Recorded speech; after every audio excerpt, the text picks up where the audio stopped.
కేంద్ర మంత్రి నితిన్ గడ్కరీ తెలంగాణలో పర్యటిస్తున్నారు. మొత్తం 2628 కోట్లతో నిర్మించిన 7 ప్రాజెక్టులు ఆయన ప్రారంభించారు.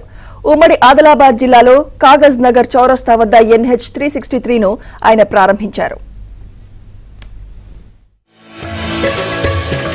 భారత ప్రభుత్వం ఈ ప్రాంతానికి ministry of road transport and highway government of India national highways authority తెలంగాణలో విద్య, వికాసం, ఆర్థిక సమృద్ధితోనే సమగ్ర అభివృద్ధి సాధ్యమన్నారు కేంద్ర మంత్రి నితిన్ గడ్కరీ. తెలంగాణలో ప్రజల పరిస్థితులు మార్చేందుకు కేంద్ర ప్రభుత్వం పూర్తిగా సహకరిస్తుందన్నారు. దీని ద్వారా అన్ని రకాల అభివృద్ధి సాధ్యమన్నారు గడ్కరీ. తెలంగాణ సీఎం మంత్రులను ఒకటే కోరుతున్నానని, అమృత్ సరోవరం తయారు చేసి ఇవ్వడానికి ముందుకు రావాలని విజ్ఞప్తి చేశారు గడ్కరీ. इसलिए American president John F Kennedy ने जो कहा था कि American roads are not good because America is rich, but America is rich because American roads are good. America धनवान है, इसके कारण अमेरिका के रास्ते अच्छे नहीं हुए. तो अमेरिका के रास्ते अच्छे हुए, इसके कारण अमेरिका धनवान हुई. अब तेलंगाना के रास्ते अच्छे करके तेलंगाना की जनता को समृद्ध संपन्न करना और उसका विकास करना, ये कार्य मोदी जी के नेतृत्व में हमारी भारत सरकार, यहाँ के राज्य सरकार को सहयोग करके हम निश्चित रूप से पूरा करेंगे. ये विश्वास मैं आप सबको देना चाहता हूं. దేశంలో నరేంద్ర మోదీ ప్రభుత్వం రోడ్డు, రైలు, విమానం, వాటర్ వే కనెక్టివిటీకి అంకిత భావంతో పనిచేస్తుందని కేంద్ర మంత్రి కిషన్ రెడ్డి పేర్కొన్నారు.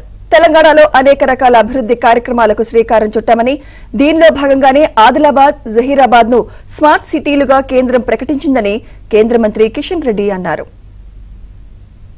దేశంలో నరేంద్ర మోడీ గారి ప్రభుత్వము అది రోడ్ కనెక్టివిటీ గాని, అది రైల్ కనెక్టివిటీ గాని, అది విమానాల కనెక్టివిటీ గాని, అది వాటర్ వే కనెక్టివిటీ గాని ఈరోజు కేంద్ర ప్రభుత్వము అంకిత భావంతో పనిచేస్తున్నటువంటి విషయాన్ని ఈ సందర్భంగా మనవిస్తున్నాను.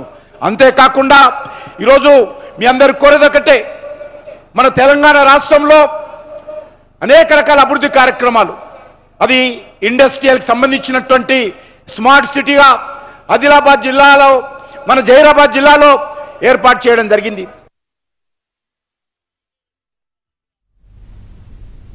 మంత్రులు కోమటిరెడ్డి, సీతక్కలపై కేంద్ర మంత్రి బండి సంజయ్ ఆసక్తికర వ్యాఖ్యలు చేశారు. మంత్రివర్గంలో వీరిద్దరూ ముఖ్యమైన మంత్రులని, రాష్ట్రాభివృద్ధి జరగాలంటే కేంద్ర రాష్ట్ర ప్రభుత్వాలు జోడెద్దుల్లా ముందుకు సాగాలన్నారు. గత బీఆర్ఎస్ పాలన మొత్తం కేంద్రంలో మోదీ ప్రభుత్వాన్ని విమర్శించడమే సరిపోయిందన్నారు. దీనివల్లే రాష్ట్రం అభివృద్ధి సాధించలేకపోయిందన్నారు బండి సంజయ్. ఇలా ఇద్దరు మంత్రులు, గౌరవ మంత్రివర్యులు మా కోమటిరెడ్డి వెంకటరెడ్డి గారు ఉన్నారు, మా అక్క సీతక్క గారు ఉన్నారు.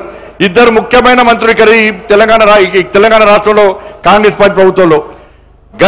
గత ప్రభుత్వము నరేంద్ర మోడీ గారు తిట్టడం, భారతీయ జనతా పార్టీని విమర్శించడం, కేంద్ర ప్రభుత్వాన్ని అప్రతిష్టపాలు చేయడం వలన తెలంగాణ రాష్ట్రం ఏ విధంగా ఇబ్బంది పడ్డదో, తెలంగాణ రాష్ట్ర అభివృద్ధికి ఏ విధంగా వెనుకకు పోయిందో ఒక్కసారి మనం ఆలోచించాల్సిన అవసరం ఉంది.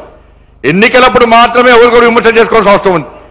కానీ తెలంగాణ రాష్ట్రం అభివృద్ధి చెందాలంటే కేంద్ర రాష్ట్ర ప్రభుత్వాలు సీతక్క గారు చెప్పినట్టుగా రెండు జోడెద్దులాగా ముందుకు సాగుతూనే అభివృద్ధి సాధ్యం అన్న విషయాన్ని ఇవాళ ఇక్కడ పాలకుడు కానీ అందరూ గుర్తుంచుకోవాల్సిన అవసరం ఉంది.